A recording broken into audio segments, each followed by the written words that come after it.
Hello everyone, I'm Ed Orcutt, your state representative from the 18th District. I represent portions of Cowlitz and Clark counties, including Camas, Washougal, Salmon Creek, Battleground, Ridgefield, and LaCenter, up through Woodland, Kalama, and Toutle to the county line.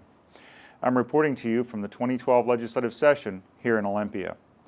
As many of you probably know by now, it looks like the 2012 session is going to go into overtime again. While I don't know the specific details at this time, it looks like a special session will be needed in order for the legislature to finish its business of passing a supplemental budget that lives within expected revenues. This is very discouraging for me and many of my colleagues who feel that in many ways this session was hijacked by several highly controversial social issues. I said that in the beginning of the session that when you have $1 billion budget shortfall and only a 60-day session to make things right, we shouldn't be addressing divisive social issues that could distract us from the job at hand. And it looks like that is exactly what has happened. You may also know that 3 conservative Democrats in the Senate joined with the Senate Republicans to pass a bipartisan budget proposal. As of right now, that budget bill has not received a hearing in the House Ways and Means Committee. When, and if it does, I'll be able to comment in more detail about that budget proposal. We have been in 5 legislative sessions in the last 15 months, 3 of them special sessions, but all of them were supposedly intended to solve our state's budget problems. Obviously, that still hasn't happened. I am hopeful that budget writers in the House and Senate will be able to come to a compromise quickly, one that is sustainable, doesn't rely on gimmicks, and protects education, public safety, and our most vulnerable citizens. And one that doesn't rely on huge tax and fee increases like what we've seen from the House and Senate budget chairs. We need to finish the people's work quickly.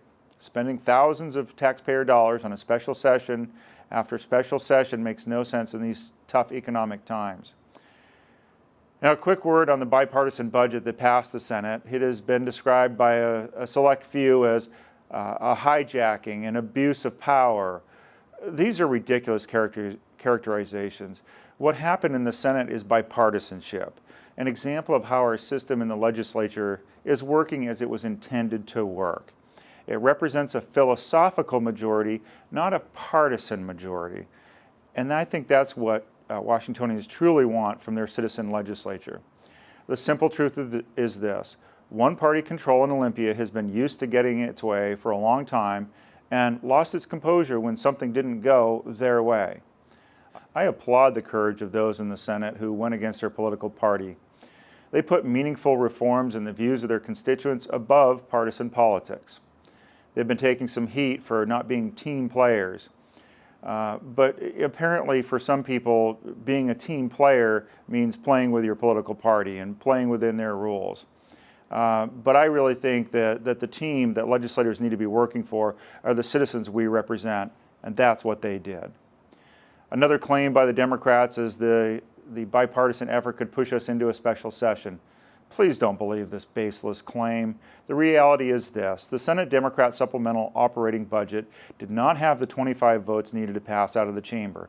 It was introduced within just 9 days left in the session and still hadn't come out of the Senate Ways and Means Committee as of last Friday, leaving us little time to pass it out and begin the conference process, in which both chambers come together to reconcile differences between the House and the Senate budget proposals. Without an official budget passed from each side, there was no telling when or if this would have even started. The bipartisan Senate budget ensured that the conference process could get underway.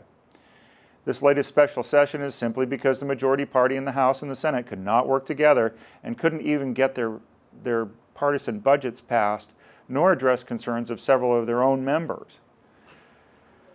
Well, as always, I invite you to contact my office with your questions and opinions about legislative issues that concern you. You can use my direct line at 360-786-7812. Again, that's 360-786-7812. You can use the toll-free hotline or send a message by email. And don't forget to check my webpage for news. And while you're there, you can sign up for my e-newsletter. Again, I want to thank you for joining me throughout this legislative session. I'm Ed Orcutt, your state representative.